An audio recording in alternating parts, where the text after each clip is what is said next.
Good morning and welcome. Happy Thanksgiving, by the way, coming right up, right around the corner. So what the heck is this? Well, it's a Proxxon table saw. I've been wanting a Proxxon table saw for many years. In fact, I tried to make something like it with a Harbor Freight little mini table saw. I have a video about that online. Anyway, back to this. The problem is the price. For me to get one of these delivered would be over $500, including tax. I thought about it.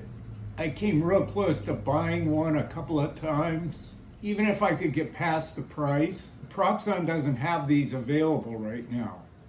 But like it was with the Road Trek, when I was trying to find it, patience does have its rewards. One day a couple of weeks ago on a whim, I asked myself, why not take a look on Craigslist for one of those Proxxon table saws? And I said, yeah, right. Years ago, I'd looked for months. Done a systematic search like I did when I was trying to find a Road Trek, and there was nothing ever anywhere. But hey, I had a few minutes, so I said to myself, why not? And lo and behold, not only was one listed, it was just about an hour's drive away. So I contacted the seller, I made him an offer that he accepted, and I jumped in the Prius and off I went. Now, regarding these, I've watched every video I could find about the saw, people using it, what they're making with it, that kind of thing. Now that I have one, I realize this is a remarkable tool. It was originally conceived and designed in Germany about 40 years ago, or at least the company Proxxon has been around for about 40 years. Whether or not they had this saw right out of the gate, I'm not sure. I have seen other smaller, littler Proxxon saws, but this is really a marvel of German engineering, I must say. And I've been around a lot of German engineering. In lots of the videos that I watched, they were making all kinds of crosscut sleds and different fixtures to do work on this. But what I thought would be a good idea would be for me to spend some time just discovering what one of these saws can do stock right out of the box without any of the extra gizmos. So that's the backstory. Now, let's take a close look at the saw and what it can do. Now, size-wise, it's probably about maybe 1/8 or 1/6 the size of a job site table saw. But in terms of the precision that it has, it's probably 8 times or more precise. Much of that precision comes from this fence system. This is a casting. Are these cut straight? Absolutely straight. This knob allows me to slide the fence to make a course adjustment. Then rotating this little knob allows me to make fine adjustments within hundredths of an inch or tenths of a millimeter. One of the first things I did make, get this out of the way here, is this zero tolerance plate. That's a very important thing. It came with this, and as you can see, that leaves a lot of room around the saw blade. If I'm doing a real thin type cut, well, that thin piece of material can slide right through and kick back or get destroyed. So as you can see, that's how tight the tolerance is now. It's right up to the edge of the blade. Since I cut and made this and put that on, I've had zero kickback, no problems with anything falling down or getting wrecked by, getting involved with the saw blade at a time or place it shouldn't. I'll put the blade down. It's very easy to adjust it. These knobs here do that adjustment, and then you can lock it in place. This larger knob back here adjusts the angle of the blade, so it can go from vertical to 45 degrees. Obviously, if I was using this, I'd have to make a 45-degree plate or open this plate up to 45 degrees in order to make a 45-degree cut or anything in between. I'm a newbie. I'm not a woodworker. I don't have a lot of skill in this area. I'm a designer, so I'm taking my skill as a designer and trying to design things that I feel are fairly simple for me to make and something that I can wind up having good results with.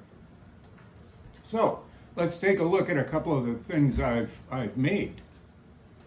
So as you can see, if you look over here, you can see this is a pretty square vertical column of these little boxes. I made these as a little colorful favor for people for holidays to give away to my coworkers. But as you can see, if this thing didn't cut square, I probably wouldn't be able to stack 1, 2, 3, 4, 5, 6, 7, 8, 9, 10, 11, 12, 13, 14, 15 of these boxes. Oh, let's make it 16. Is it gonna fall down? No. There we go. 16 of those boxes on top of each other, pretty square. I think it's a pretty amazing saw.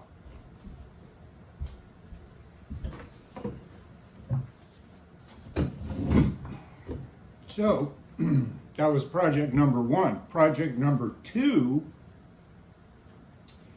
is this Apple iPencil and the needed accessories I need to carry around with me to use the iPencil with the iPad. And using the same basic box that I used to build the little candy boxes, I used the same construction method to build this container. And as you can see, nothing falls out. It's all, well, I design stuff, so I gotta figure out how to keep stuff in place when I want to keep it in place. Then executing what I conceive with limited tools that I have is always kind of a problem. I got to go to a machinist or somebody else that has more precise tools. Well, now I can prototype some things or make one-offs or small batches of things to sell at craft fairs or that sort of thing. It holds an iPencil.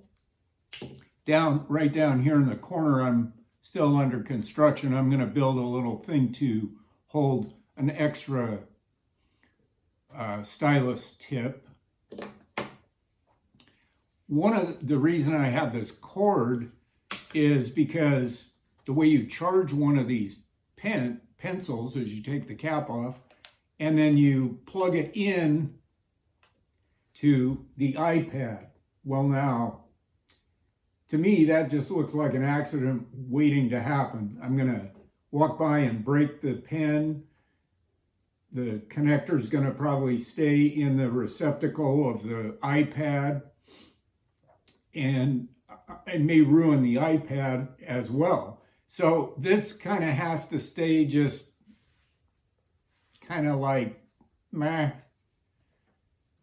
I can't really use it. If, if I want to do something with it, I'm going to, impale myself. So the solution, obviously, is something Apple thought about. And it involves this little deal here, which comes with the pencil. It's a double female adapter, so I can plug a USB lightning cord into it, and then take the pen out of here before I destroy something, and then plug the pencil into the lightning cord. The problem is I never seem to have a lightning cord when I need it, or it's long and cumbersome, that kind of thing. So I sourced this little short lightning cable here, and then I can plug the pen into a power brick or that kind of thing and be charging the pen and still have use of the iPad without, doing one of those. I also have a lot of other projects that I want to do. For example, I've also acquired a lot of things associated with leathercraft, tools, materials, that kind of thing. I want to organize them a little better, more according to the operation involved: cutting, punching, sewing. I want to have the tools organized for those individual operations so that when I'm involved in doing an operation, all the tools fall readily to hand. I have everything I need. I'm not looking around for stuff. I'd much rather be doing something than looking around for the things to do it with. Also, now that I have one of these saws, I'm looking for low-cost materials that it can handle. In future videos, I'll be showing other things I'm making, where I'm getting the materials to make it with, even a few sources of free materials to make things with. That's always good. Free is good nowadays. That's it for now. That's it for this video. Happy Thanksgiving. If you like this video, please give it a thumbs up.